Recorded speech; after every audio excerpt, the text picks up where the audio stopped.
young. You know it's your time. These are the best days of our lives. Just raise your glasses high. This one's for you tonight. Hey. Welcome to Vanderpump Guys. I'm Ryan. With me, as always, And my co-host, Brian. I'm Ryan. I'm Brian. How you doing today, Ryan?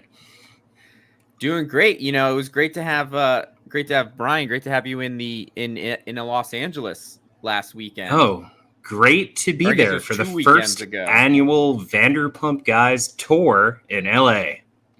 Hell yeah. So we should go through all the places that we went to. You want to bring us through that, Brian? All right. So we started at Sir. And who is the first person my eyes find in Sir? It's Israel Isaac. Israel Isaac himself. And for those who don't know, so Israel was actually... people who doesn't know. I don't know. All right. Do you remember Tom's sexy singles pool party? The guy with the hat? Oh, yeah. You told me. Yeah. So for those of you listening who don't know, Israel was actually the catalyst for Sandoval. He's actually the man who handed Ariana Tom's phone that fateful night. And I believe he started as a host at Schwartz and Sandy's. Now he works at Sir. And I go to the bathroom line. I'm waiting there. You know, Sir, notorious for the worst bathroom in West Hollywood. And the door opens out of the bathroom where walks Israel Isaac.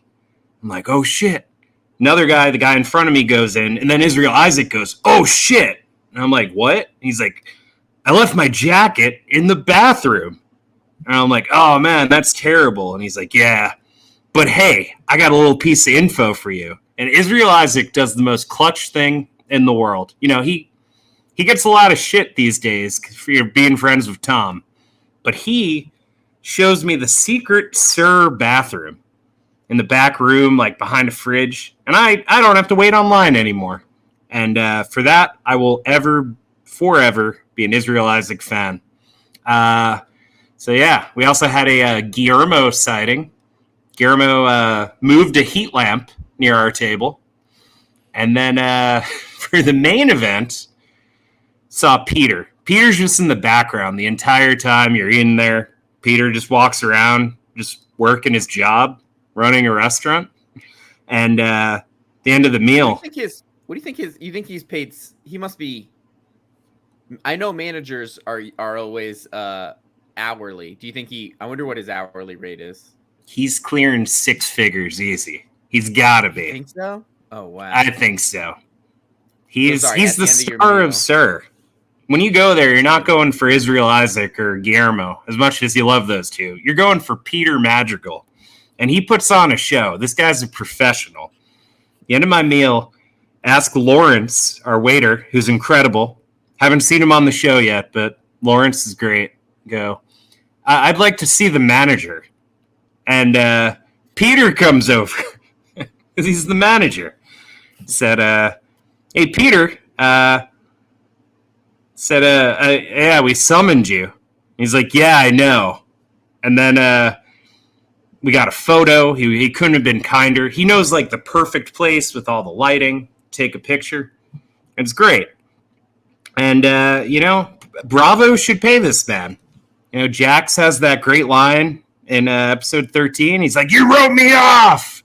And you know what? They wrote off Peter. Should be Peter screaming that. And speaking of Jax, where'd we go next? Wait, before, just a technical note. Just sit back a little bit, because you're leaning forward into the mic. We went to Jax's. Wait, but you also went to Vanderpump Dogs. Yep, Vanderpump Dogs. We saw Max Todd. Took us to the secret roof to meet with Chocolate Vanderpump and a husky. And these dogs tackled me, stole my hat. They were very bitey dogs. I'd say Seems to be a common theme from Vanderpump Dogs. Looking at you, hippie. Hippie seems so nice. It doesn't seem. I can't picture Hippie biting people or anything. I But I guess he think does. Rachel mentioned that James used to like the feeling of Hippie's bites, so he used to encourage him to be more bitey. Yeah, and Rachel also said that he used to like get drunk and scream at the dog, and that made Hippie have like, you know, be more aggressive. But we're not Well, trying to I'm get glad sued James here. has seen the light, and now he's a great dog dad. Yeah, allegedly. We went to Jax's, which I gotta say, like, the atmosphere was incredible. I really liked the setup.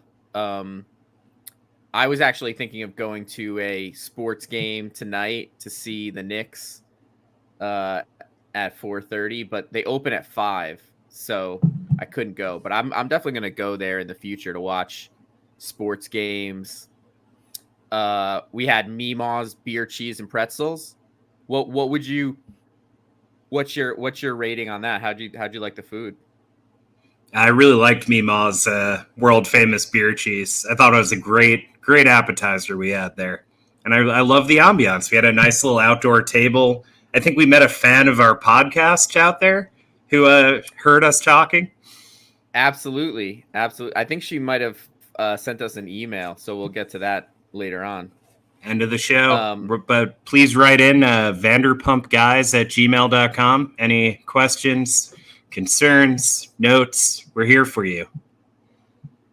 Oh wait, we actually did get an email from in Vanderpump Guys that says learn more about our updated terms of service. All right, you know what? You know what's just occurring to me now? I am famously sober. Is beer cheese, does it have alcohol in it? They can't. It right? does. You've broken your 10-year streak, and you're off the wagon now. So might as well just. I'm going to the bar. I'm going to the every night. Gotta get a Tom fashioned.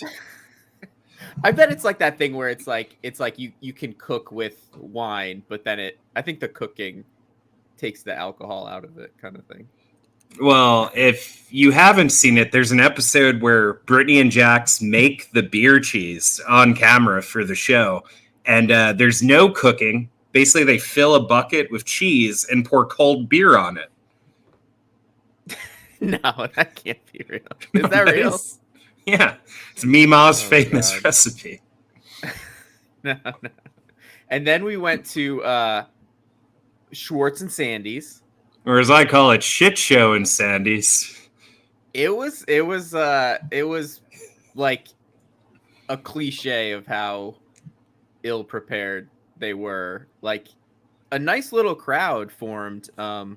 Brian and I famously were the only men there, but which is kind of weird because I would think that only men would be supporting Tom Sandoval at this point, you know? Yeah, he's got a lot of fans. Yeah, shout out. There's toxic men and toxic women in the world. Yeah. And we waited outside for 18 minutes for the owner, the co-owner, the guy. I do not remember his name. Greg. But, you know, the guy, Greg, who's kind of like the business partner of the Toms, who always seem to kind of hate them. They were at Coachella this weekend, a little late for our 5:00 reservation to let us in. I know Schwartz was at Coachella with Sandoval. I got to imagine Sandoval was also there. Or on tour with the most extras. Who knows? That's true. Tour calls. And so, yeah, Greg showed up at 5:18. We had a reservation at 5:00 to open the door. And I just genuinely don't understand. Like, there were people inside. There were people inside preparing food, getting the place ready. They can't open the door from the inside. Is this what was happening there? It was, yeah, so many people would walk in the side door, but like not open the door until Greg got there. So Greg could be sufficiently angry when he arrived. He's like, oh, I don't understand. They had to like call him at his house, drive over. Like, do you think that the door is built in such a way that they can't open it from the inside? Is that I genuinely did not understand why they needed him to open that door.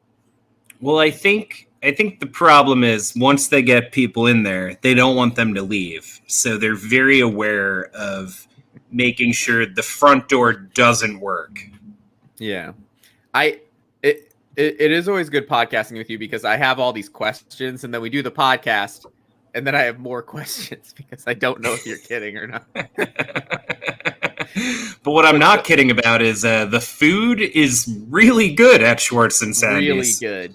We had the chicken and waffles, we had the lobster corn dogs, and we had the Cajun fries.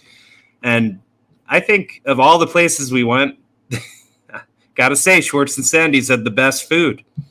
Cajun fries with cherry ketchup, and also, and the chicken and waffles were really cool. It was waffle dusted chicken bites, so you had like the taste of the waffles around the chicken, and then dipping in maple syrup. I gained like 4 pounds. I did by Monday, but it was worth it. It was totally worth it. Do we want to talk about the waitress we had? Waitress who I wouldn't reveal her name. I don't remember it, but she was very nice. And yeah, I don't know how much we should. I don't want to put her on blast or. Don't want to get her in trouble. Yeah. Yeah. I think you just asked her if the Toms come here often, and she said, they do. That was it. Yeah. Yeah. And Schwartz is my bestie. She did say that. Yeah. And we also had the strawberry Schwartz cake dessert, which was good. Yeah. World class. Yeah. But no, overall, a lot of fun. It was really weird that there was no music playing at first, but later weird vibes. But then it got cool. Some good dogs came. We should also mention that during this excursion, we were with our girlfriends who also watch Vanderpump Rules. Shout out to Sam, Brian's girlfriend, and Gabrielle, my girlfriend. And they listen to the pod. We're pretty sure. We're almost positive they listen. They might be a few episodes behind, but they get to them all eventually. And then our third spot was Tom Tom, world famous. We found out later that I think maybe some of these places might have been more crowded if not for Coachella being this weekend. It was pretty crowded when we were leaving. Yeah, and it's also that thing of like, if this is what it's like on Coachella weekend, I wonder if it's usually even more. Because it was definitely, I would definitely call it crowded. Like even when we were there, there was. We saw Max Boyens. Oh, did I not tell you? That was not Max Boyens. It was. We did not see Max Boyens. Gabrielle clarified this to me later. I forgot to tell you. It was the same Max that you saw at Vanderpump. He did his like Max Todd. Shift. Yeah, Lisa and Ken's son did his day shift at Vanderpump Dogs. Well, how long is this guy's day? And then does he work at TomTom?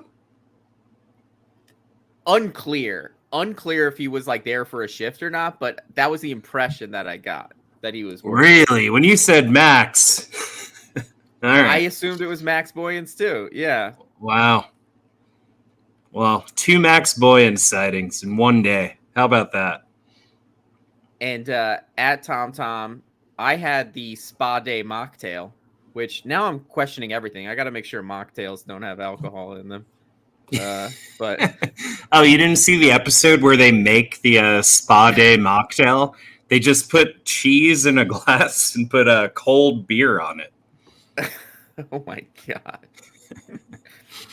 And I think we all had most of us had the TomTom burger. It came on the world's biggest plate, just a giant like wooden carving board for like a turkey. It was served on. Yeah, I gotta say I did not love the. I thought it was a pretty good burger, but it was like a little messy. Yeah. And I just think a big requirement for me of a burger is like I can just finish it without everything falling out, you know? I had issues with the fries. Wait, what were your issues with the fries?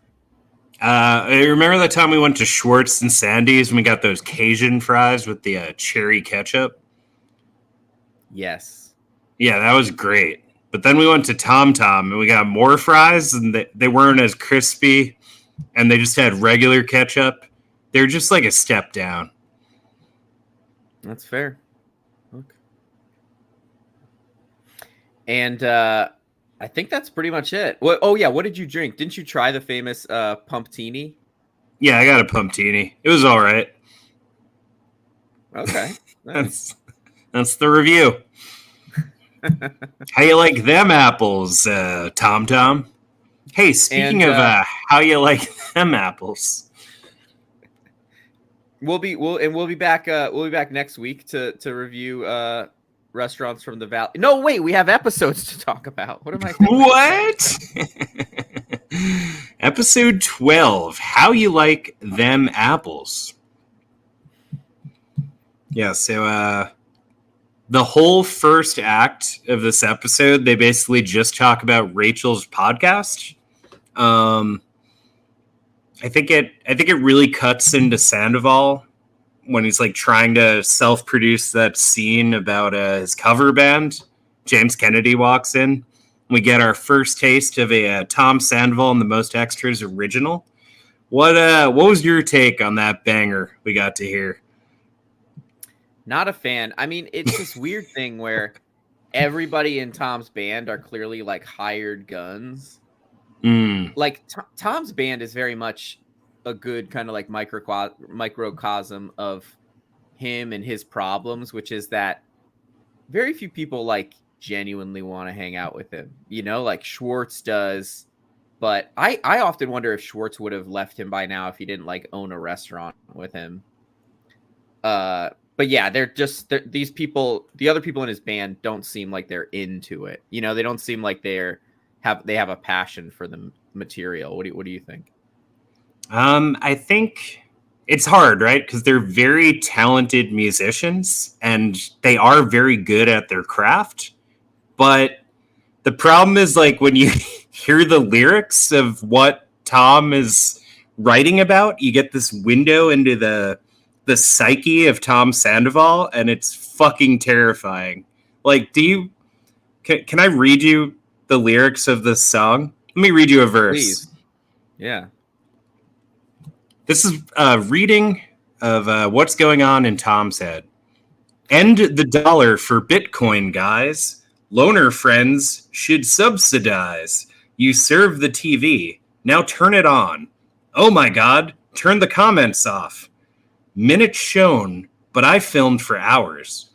Imaged served by evolution's power. I get so high, but superstars fly. So, I believe Evolution is a reference to Evolution Productions. So Tom is essentially letting us know that he's on a show called Vanderpump Rules. He has no depth. What is going on here? What is this song? I think it is like this weird thing where, you know, he moved to Hollywood in order to like be an actor or a musician. And then the thing that gave him money was being on this reality show. And I just think he never really took the time to really develop his other interests in a way that would make him a little more of like a well-rounded person, you know? Yeah, it's kind of like the greatest anthropological experiment ever done in history, where you like take a man who has zero self-awareness and you give him a television show for 10 years and just see what happens. This is it. This is what happens. I am also struck by just like how uncomfortable I am with Tom's reaction to the podcast. I'm pretty sure this podcast that they're talking about was Bethany Frankel's podcast that Rachel was on.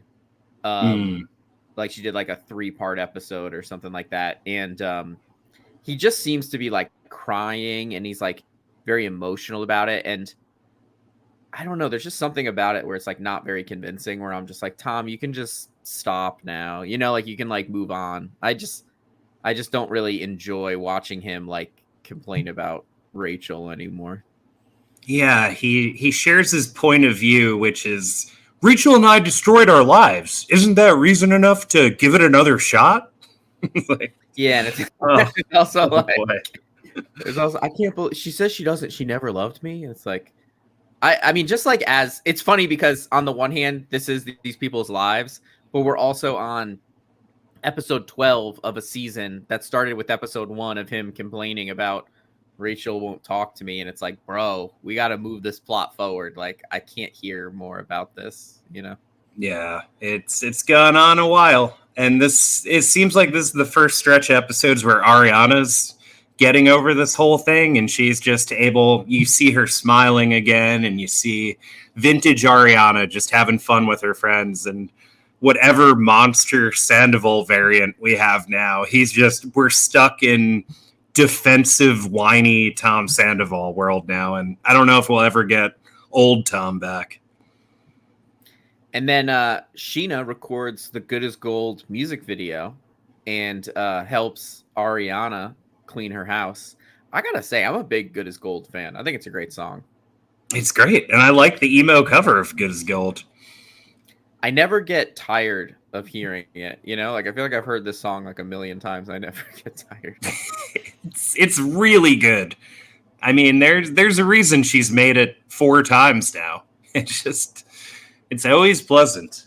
I also like rewatching I'm watching for the first time like the early seasons of Vanderpump Rules, and it makes a lot more sense to me now that Ariana has stuck by Scheana's side, because I'm just kind of like, Ariana like has a lot going on and Scheana maybe like less so, but Ariana's like a good friend, and she'll like show up for a music video and stuff like that. And I think seeing in the early seasons how supportive Scheana was of Ariana, it makes a lot of sense. Like I do I guess we'll see how the reunion goes, but I do genuinely think that they'll be like friends forever, you know?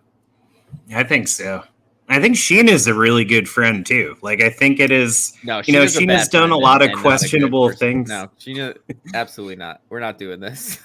But for Scheana and Brock to, come over and just help clean the house, like that's just a nice friendship moment.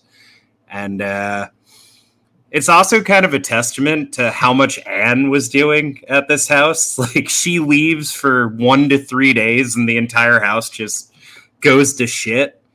And what the fuck is Craig doing? The new Anne replacement is like, it seems like Craig only goes to singles mixers with Tom. Hangs out. Absolutely hate Craig. The worst. I lose I the will mustache, say one thing bro. That I was almost compelled by Sandoval's argument that like Ariana's like lazy or whatever, but I saw a clip of Ariana at the Los Angeles Festival of Books, which happened a few days ago, and I totally would have gone to it if I knew that Ariana was going to be there. I should have looked at the lineup more carefully. But she had a really good point, which was some people in situations like with her breakup with Sandoval, that you can be like fight, flight, or freeze. And for her, she really just froze and was just kind of like, I don't know how to get out of this house, like spending a lot of time just like in her room. And then stuff can kind of like, I totally understand where she's coming from, where it's like, you're scared to like move around this house. You don't know when Sandoval's coming and going. And, I think she now has gotten, she bought a house recently, and she's getting her life together. But I'm much more sympathetic to her having like a messy house and stuff, Yeah, I think that's fair. I'm just always been more of a fan of the fight. I love when James Kennedy runs into that band rehearsal, and he's just like, "You're a fucking embarrassment, Tom. Your music sucks. I opened for Cascade. You think I'm gonna open for your fucking band? Piece of shit." And like Sandoval's like, all you do is hit buttons on a laptop, which is like literally Jax's burn to James like 5 seasons ago. Sandoval is Jax. I am whoa, that's good. I do also wonder if in the same way that Jax sort of just like leaned into like I'm the villain and I'm just gonna like cause trouble for everybody. And maybe like wasn't even necessarily like personally invested in a lot of these arguments that he would make himself a part of. Do you think that Sandoval and James, because I found it off-putting that they have that big fight in the practice space, and then the next time they see each other, they're just like, "Hey man, good to see you," like all good at the Tom Tom brunch, and I'm just like, okay, is it real? Like, do the camera stop rolling and then James and Sandoval are like, "Hey man, that was a good fight." I don't know. Am I being too cynical? No, I don't think you are. This is the most interesting season of James Kennedy I've ever seen, because it feels like he's always in every scene like 1 millisecond away from exploding, but he's really trying to be like push it down and just be a normal boyfriend because he really loves Allie. And he's like, look, I've changed, but he still feels all the same fucking insanity inside himself. So it doesn't take much to make this man fucking lose his mind, but he's trying. Also, just briefly skipping ahead to something that happens in episode 13, just because I got to make sure I don't forget to say this. They do just eat Pizza Hut pizza. I saw the logo. I saw Pizza Hut on the box. It's totally confirmed. So at the pool party, at James's pool party. And we know that they ate something that looked like Pizza Hut, but now we can confirm that it was in fact Pizza Hut at the water tasting also at James's house. I gotta know, is this like a Pizza Hut sponsorship situation, or is it like James? There's no way James loves Pizza Hut, but I could see Allie loving. Do we think Allie loves Pizza Hut? This is the kind of hard-hitting journalism our audience appreciates, and we're always going to be on the pizza watch moving forward for these folks. So next up, do you think Allie likes Pizza Hut, or do you think it's? What do you think? I don't have a strong opinion. All right. What's the pizza scene looking like in Burbank? Or are there any like really? Prime Pizza. Get Prime Pizza. There's a few. It's called Prime Pizza, or it is Prime Pizza. It's called Prime Pizza. Okay. It's really good. The other thing I would say is Burbank is pretty big. It could be a 15-minute drive from one side of Burbank to the other. I think we could also confirm that James and Allie do really live right next to the airport. Like, that is not a bit any longer, right? It's a little bit of a bit, but we'll get to it. Jax gets to react to about 8 different planes in episode 13. But I'm sorry, back. Let's get back to episode 12. Are you looking up pizza? Are you looking up pizza? Well, I brought up Prime Pizza on my other screen, but I just found Staten Island Prime Pizza, so I'm guessing this isn't the right one, unless it's a chain. Are they connected? No. Well, if you're listening to this and you have like insider info about the Staten Island Prime Pizza or the Burbank Prime Pizza, vanderpumpguys@gmail.com. Write in, let us know. Should we do a taste test of Burbank Prime Pizza versus Staten Island Prime Pizza? I think we should. I really think that would be great. We should definitely do that. Order the Staten Island, I'll order Burbank, and then we'll mail slices to each other, and then we'll taste them. This is a really good idea. So we got to get to this next scene because it's the craziest thing I've ever seen. This is a scene where Tom Sandoval is sitting in his house with a leg knife attached to him while looking through a kaleidoscope. And why does he have a leg knife? I missed that. Oh, he's got a knife attached to his leg, and he's looking through a kaleidoscope as Schwartz enters his house. Is this from the TV show he was on? You think that's like it's like No, I think leftover? it's unrelated. I think it's related to his first line in the scene where he tells Schwartz he's getting ready to divide everything in the apartment, including cutting the dog Maya in half to share with Ariana. It's like, How did I miss bro, this shut dialogue? the fuck up. Stop doing comedy. You're not He said edgy. he's gonna cut the dog in half. He said he's gonna cut the dog in half. Come on, that's kind of funny. That's no. It's not funny. It's funny if either of us like did it, but his delivery is not funny. I'm telling you, it's not. It's terrible. Here's the thing. So Here's the upsetting. thing. Here's the thing. At the beginning of the season, I was like, Sandoval should not be on the show. This show doesn't exist without Sandoval. This show I agree. falls apart completely without Sandoval. He's a fascinating train wreck. He is. He's Kramer. He's Kramer. Is he? I think Schwartz is kind of Kramer. Yeah, maybe Schwartz is Kramer and Sandoval's Newman.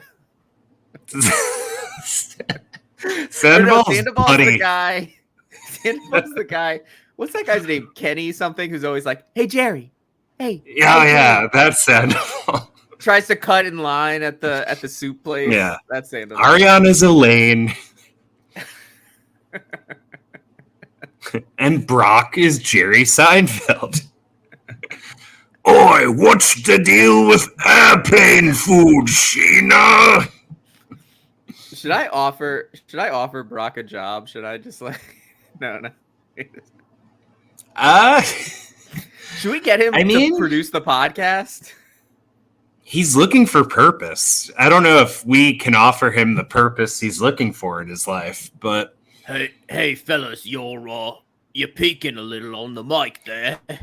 hey, Roy, you're leaning forward too close to the mic. Could you lean back a little?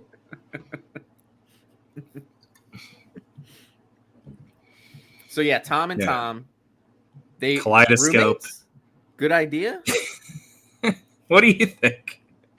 I just had such a like panic that happened when it was like talking about the rent. Like, what is the rent going to be? It's going to be like $22,000. It's gonna be $6,000 to rent a bedroom. Schwartz. Yeah. Yeah. Schwartz would pay $6,000 a month to rent a bedroom in Tom's house. And this is keeping in mind that Schwartz already has a 2-bedroom apartment for like $4,000 with parking. And best of all, he doesn't have to live with Tom Sandoval. Like, why would he take this deal? When Schwartz just keeps laughing and saying no through the entire scene, it's like, no, don't even say it, please, no. Can you imagine how quickly would it be? Would Gordo and Butters be in the hospital, living in a house with Tom Sandoval? Almost automatic in the hospital. Sandoval's like, we can take out a loan together so you can afford rent in my house. What? We could take out a loan? I would give anything to look at the Tom's like finances and like just sit with. I'm gonna like randomly go to a bar some Tuesday night and just see this guy like just drunk and just like, you know, like stressed out. And I'll be like, oh hi, what's your deal? He's like, I'm the Tom's accountant. How's that going? It's horrible. Yeah, seems really stressful to be those two. And then Lala's sperm party, which I ate everything about this. Okay, I gotta counter you and say I am low-key obsessed with the pick a sperm donor thing. Like, it actually looks really fun, and I think we should do something like that. Like, don't you think it's kind of fun? Like, you hold up the face and you read the profiles of all the people, and you gotta pick one. I wouldn't like to do one, but I'd like to go to one. I would also like to go to one. I guess I feel like I hope that this was kind of for the show. I hope that she took their what they suggested, and then she like went home and like thought about it and like like looked at stuff herself. Like I just don't think you should pick the father, like the sperm that you're gonna use just based on what some people say at a party. I don't know. It just seemed like a little too rushed. I don't know. Well, I mean, ultimately, they end up choosing a donor who's a big fan of Fleet Foxes. And yeah, everyone in the audience listening to this podcast, please write in. Let us know, what were you doing in 2011 when all your biggest Fleet Foxes friends were in their prime? Yeah, please write us in and let us know what Fleet Foxes is. That would be great. We would love to. Fleet Foxes. They got that one song. It's kind of like a falsetto. Don't they have? They either have an album or a song called "Dear Helplessness." "Dear Helplessness Blues." I remember this. I've not listened to the song or album, but I know it exists. Big Fleet Foxes. Big like Starbucks. I remember walking into Starbucks. Just a wall of Fleet Foxes CDs when Starbucks sold CDs. That was Fleet Foxes was like the Starbucks band. I think I saw them in like 2009 open for the band that opened for the band that I was going to see. And it might have been all right. Hell yeah. Don't they have that song Pin the Sperm on the Vagina? That is true. That is their it's like pin the sperm on the vagina. That's how it went. That was I mean, to your point that this event is only for the show, it's a little ridiculous that Lala is trying to find a venue to secure like the day before that they already have the catering all set up for. Like, I don't know if you've ever ordered catering, but usually the first thing they need is like an address that they're sending it to. Just picturing the catering guy's just been like driving around like Lala. Like, are you gonna text me back? Where am I bringing screaming this? around WeHo. Also, Lisa's reaction when she was asked to host it, like she's like, I can't have everyone jerking off and throwing sperm all about. Like, what do you think Lisa Vanderpump thought a sperm party was?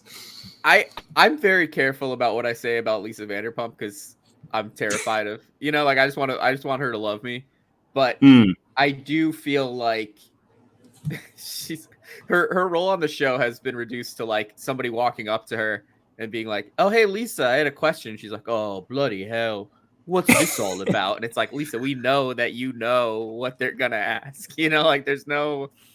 Yeah, you could say like she's basically just a prop on the show at this point. I would not say that. I would not say that. She's gonna be mad at you. It's just she always seems shocked that she's on a show called Vanderpump Rules. She's like, "What is this? What are these? What's these camera? What's going on?" It's like, Lisa, come on, let's just.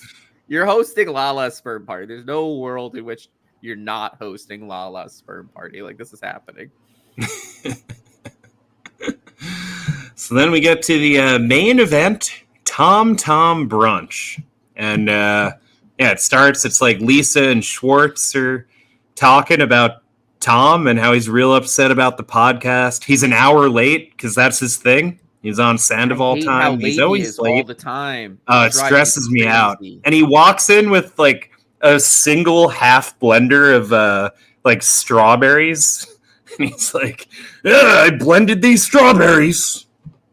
Yeah, it took me an hour to blend these strawberries. And like he never apologizes. He never apologizes for being late. Just apologize. No, he's got an excuse all the time. And then why are you even listening to that podcast? I want to hear what people are saying about me. And then he gets mad at Scheana for recording a song about him. What do you think of that other song, Apples? I haven't heard it. Have you heard it? I think they play it in the episode. Ferrari to a Jetta.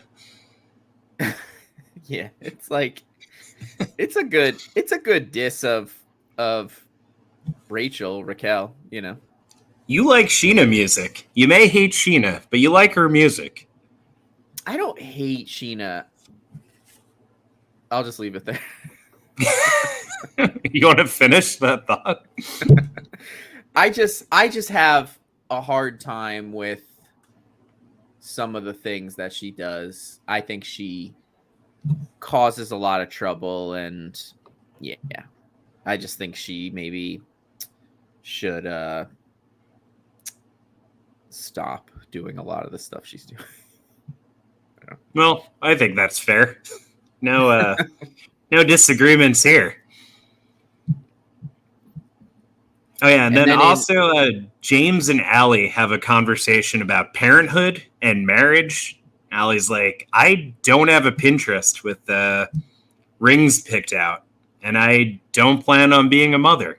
And James does not take it well.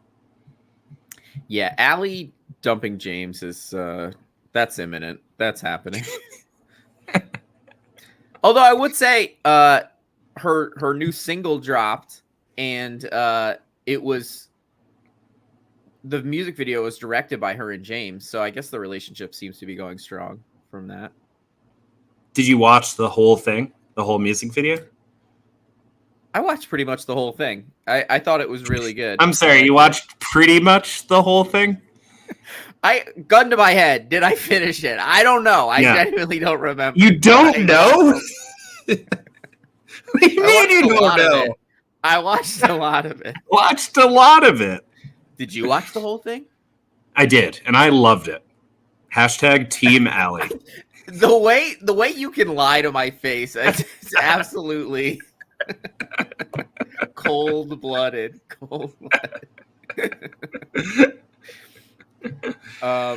Should we move on to episode 13?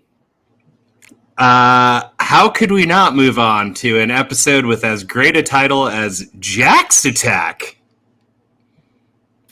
I gotta say, off top, they usually do this thing at the top of most episodes where they kind of like show where everyone is in town, and Lala is at a non-alcoholic liquor store, and I'm loving Lala's like comedic moments, like her little impressions. Like she said something like, "We're gonna get wasted." It was great.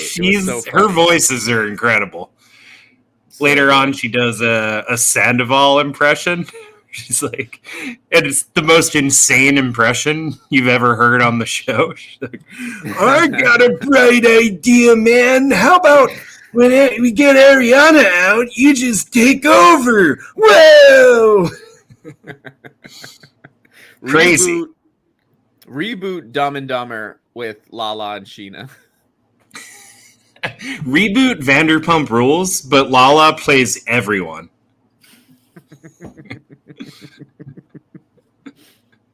That would be awesome. Yeah, so Jax visits James. We're at James's house. A bunch of planes fly over. James is making a new DJ beat. And ex-Sir employee Jax is just coming along. Oh, hey, buddy. What's going on? So savage. That was so savage that it just said ex-Sir. You know Lisa, like, demanded that, right? Yeah. They, like, play the most awkward game of basketball. Whose idea was that? That we're just going to play basketball out here while we have this conversation? What's that movie where Kenan Thompson is, like, playing basketball and he, like, keeps missing it? Oh, yeah. We Came Together.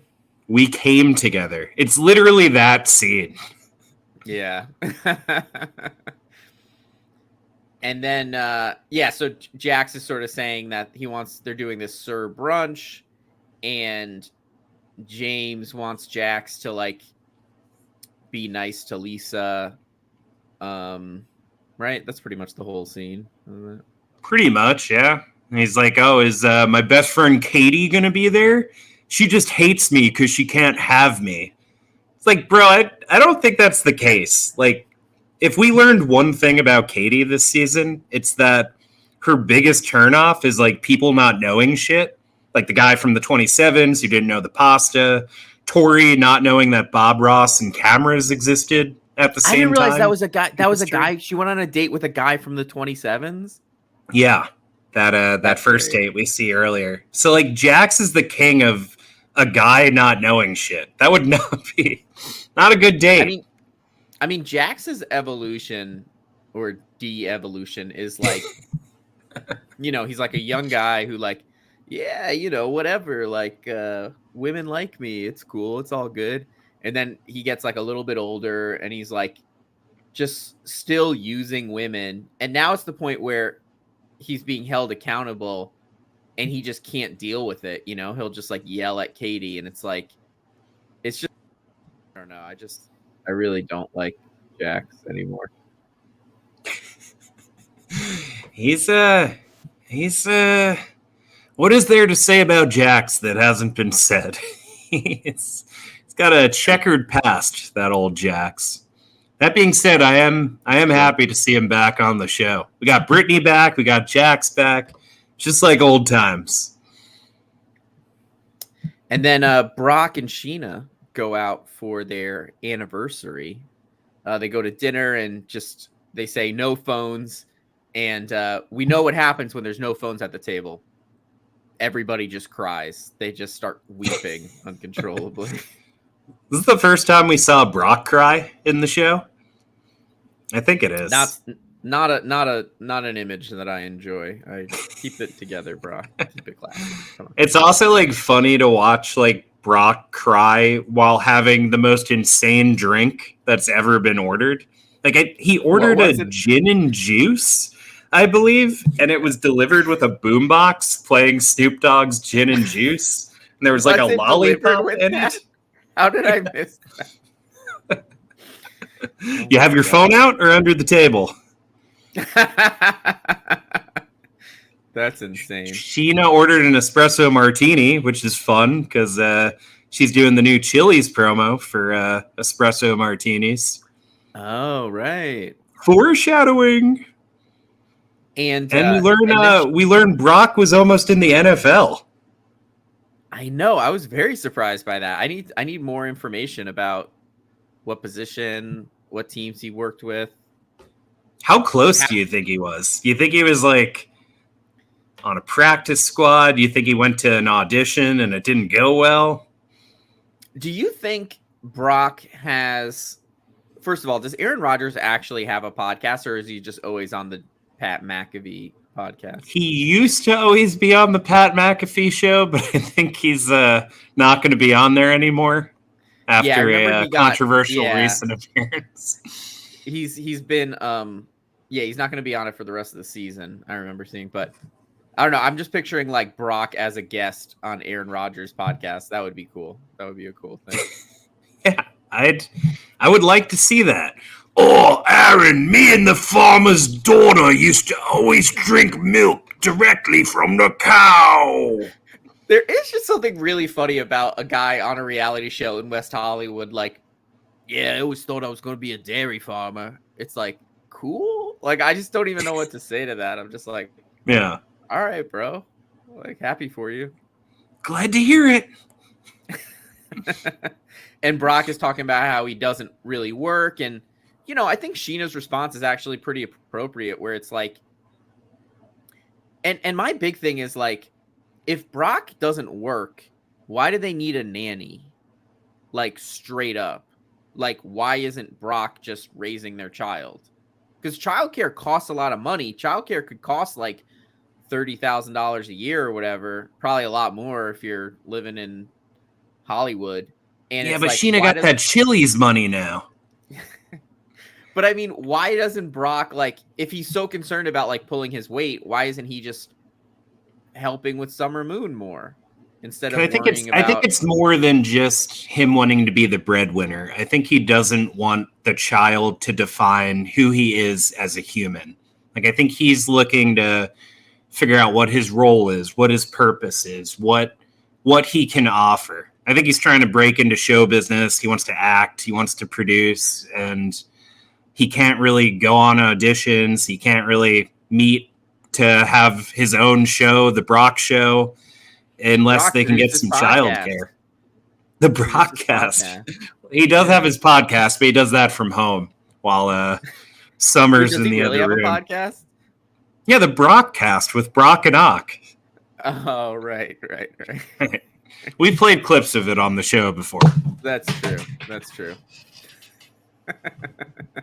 We also meet Brock's friend, Luke. Not to be confused with Kristen Doty's other half. This is Australian buff Luke. And yeah, that guy Luke was exists. just kind of like listening. He was just kind of chilling, right? Yeah. Not unlike Brittany was chilling with Scheana as she vented her side of things. Brittany, struggling for her life just to get a word in with talking to Scheana. Honestly, it wasn't even Scheana dominating the conversation. It was Summer Moon. Through that entire conversation, Summer Moon is just like announcing animal names. Cow, dog, horse. Like she really is her mother's daughter. You can't hear anyone in that entire I don't know if a baby can dominate a conversation. I don't know if that's... Rewatch that scene and tell me who gets the most words in. And then Tom and Tom get tattoos. Which What the I think fuck was just that Schwartz. Zoolander montage? That was weird. That was very weird. Sandoval is Zoolander. I absolutely agree with that. I really like Schwartz's tattoo. I think that's cute. Hold on one second. I'm Letters. getting a UPS delivery. Can you talk for 20 seconds? Yeah, totally. So, listeners should know that, me and Brian, we do sound tests, and just let me know if you guys send us an email.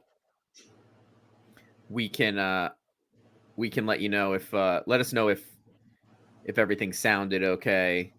Because we just want to make sure that that the podcast sounds great for you guys. And I think everybody should know that, this podcast was my idea. I do a lot of the heavy lifting behind the scenes, and Brian pulls his weight. Brian does a lot, but just when you're looking. Oh, hey Brian, what's up? How's it going? Hey man, You didn't hear any of what that, are you did saying? No, I didn't. was just saying all What'd you good say? things. I was talking about all the hard work that you put into the podcast every week. Oh, thanks, And man. I really how much I appreciate that. appreciate it. Yeah. So the UPS driver wasn't down there. He called me, and he's not in the lobby, so he's probably gonna call me again. But Oh wow. yeah. So Tom and Tom get tattoos. Yeah, what'd you think? It was Butters. Gordo and Butters. Gordo and Butters. I thought that was a really cute tattoo. I like it. I think it's his best tattoo. What are the other ones he has? The like Katie's just name. Scrawl, just like scratch on his leg, or And then Tom Sandoval fell, which was very fun. We loved to see that. Dude, I've been wondering, like, in traditional Vanderpump tradition, they kill one cast member every season, and I was wondering who it was going to be this year. Tom Sandoval literally dies when he falls out of that chair in like the craziest way. I would also say that the secret to getting Tom Sandoval to show up on time, you got to pick him up. That's the only way. I think You got to pick him up. Imagine if Schwartz was like, "Oh, meet me at the tattoo parlor." He should have picked him up for the Tom Tom brunch. He should pick him up for everything that they go to. Then you don't have to worry about it. What are we doing? What are we doing here? And then Venmo him for gas. Be like, Sandoval, I pick you up all the time. You got to chip in on gas. Show me the money.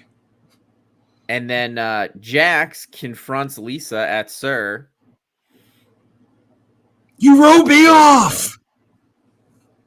Yeah, you see where both sides are coming from there. I do feel like if Jax is like talking shit about Lisa, I feel like she played it very classy, where she was like, I'm not going to publicly respond to you, but if you're going to try to do events at my restaurant, the restaurant that she fucking owns, like, then she's going to say something about it, you know? And it's not her job to reach out to him when he's talking all this shit about her on podcasts. Like, I'm totally team Lisa in this argument.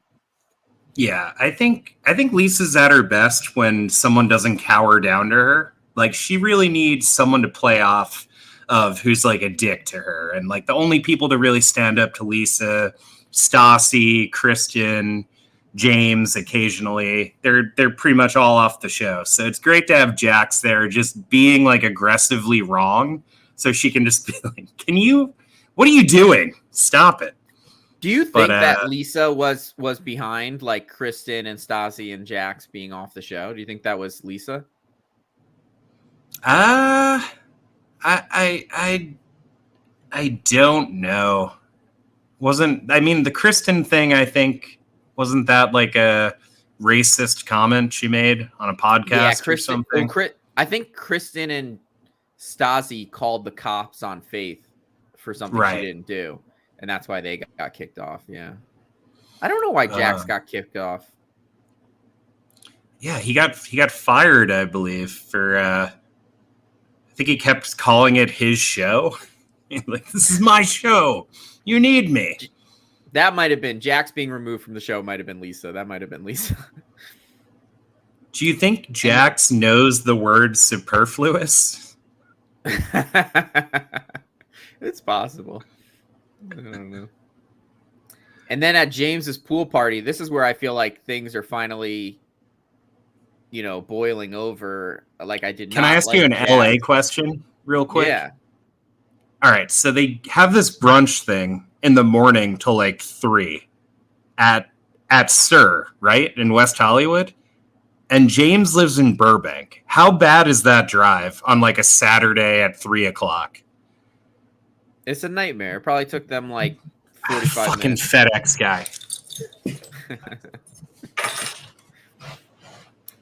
So Brian is getting a package delivered right now. So I'm just going to riff. I'm just going to, talk about how I love Vanderpump Rules. I wish the show was a little bit more kind of like I miss when they worked at the restaurant. I gotta say, none of the seasons really compare to like season 1. Season 1 is just like amazing.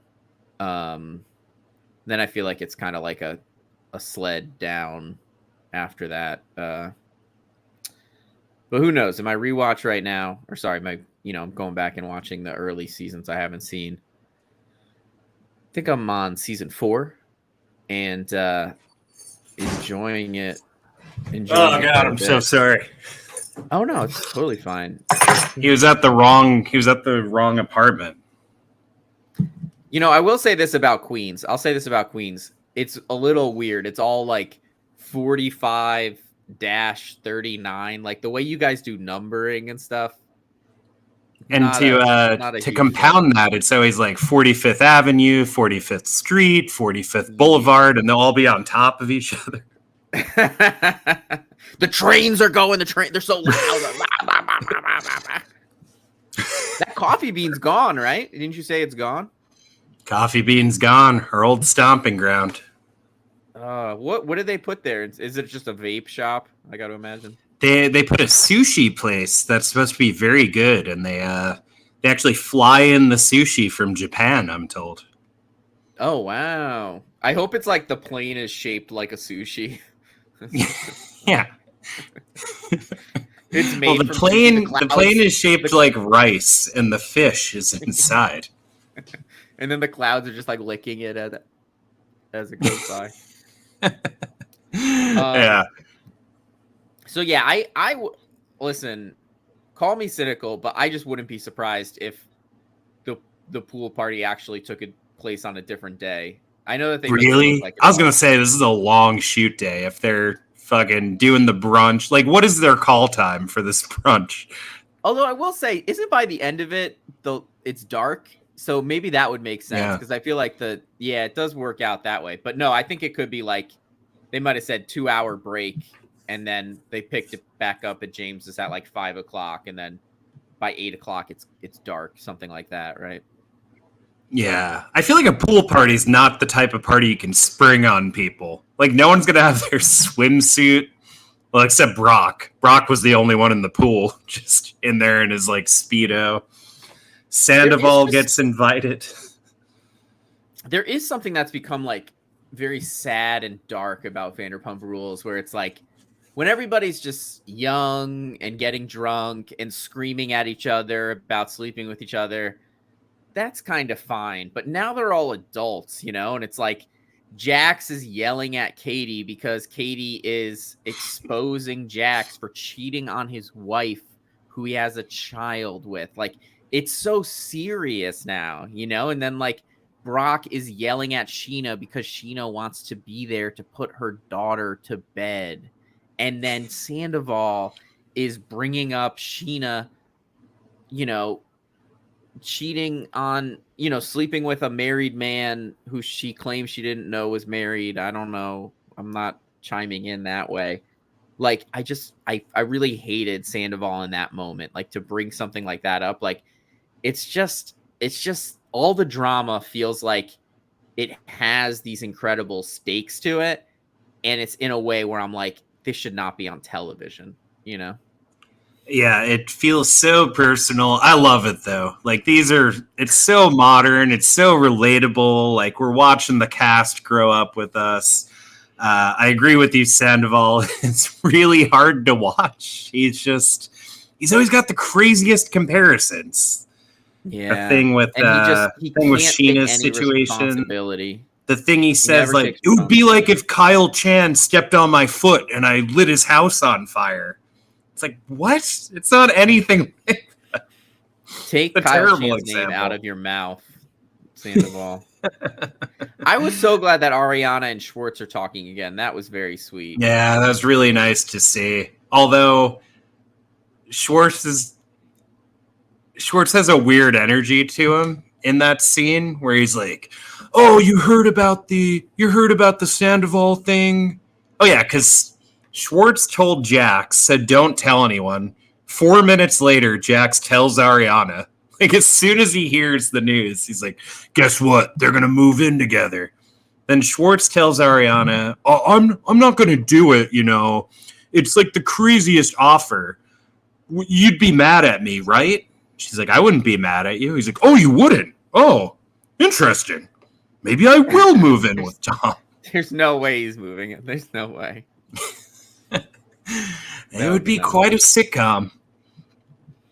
There's also a very good battle between Lala and James in the house over Allie's in a bridal party for her friend's wedding in Ohio. James probably just doesn't want to go to Ohio, I would imagine. But he does, if you can take him at his word, he has a very valid point about the dog, I feel like. I mean, this dog... No, it's not a valid point. I think it's a valid point. I think the dog was about to be euthanized. It has a biting history. God forbid they leave it with a stranger and it bites that stranger. Like, who wants to think about what could happen to that dog? I mean, I get where he's coming from. It's hard. I would say I relate to James in the sense that I really hate traveling. Like Gabrielle, my girlfriend Gabrielle, she loves traveling, and I just I hate every part of it. I don't want to go anywhere really. So I am sympathetic to that with James, but it's like, bro, sometimes you got to go to the wedding, Well, as a co-parent to a special needs pet, I understand the anxiety of travel and really being concerned about getting the right person to take care of your pet. Who takes care of your cat when you guys are out of town? Yeah, sometimes Sam's sister, sometimes people who we trust who know how to know their way around a needle. The cat has diabetes, needs insulin shots. Well, but here's the question though. I feel like it's you and Sam together as a team figuring this out. I mean, but you wouldn't put, like, I feel like James is putting the dog above Allie. That's the thing for me. It's not like Allie and James are like both in it together. Like, hey, let's figure this out. Allie's like, you need to come to this wedding. And James is like, I can't, like, I feel like he's prioritizing the dog over Allie. Well, I think if there was a good solution or a good proposition on Allie's part, he would feel more comfortable in, like, what about your other brother? Harry can't watch the dog, but what about brother number 3, who I'm not even sure we've ever met? Maybe he could watch the dog. Also, like, maybe Katie could watch the dog. All the people in that room are yelling at James, but I don't know, if I was in this argument with, like, my group of friends, someone in that room, if not everyone, would volunteer to watch the pet. Katie has nothing going on. Schwartz can watch Gordo and Butters, and Katie can bring in Hippie and take care of him. Problem solved. You know who would be great watching Hippie? Somebody who's really good with dogs that bite. Max Todd. Well, that's James's proposition. He said, we're going to see if Vanderpump Dogs can watch him, but we don't know if they're going to be able to. But James is thinking along your lines. Also, yeah, what's the deal with Allie's other cat? We haven't seen a title card for him yet. We got Mr. Banks, and we got who? Another. I mean, I do love that. Is the most cat thing ever. They're like, hey, we got to film your cat. It's like, my cat doesn't come out. Like that. Like, cats are the one type of pet that somebody could have a cat and you've never seen that cat. You could be like best friends with somebody. That person has a cat. I've never seen the cat. It happens.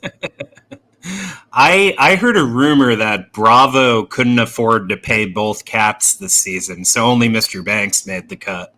They're like, that's crazy. It's going to be Peter or Mr. Banks. What are we doing? Write the check for Mr. Banks. Peter's out.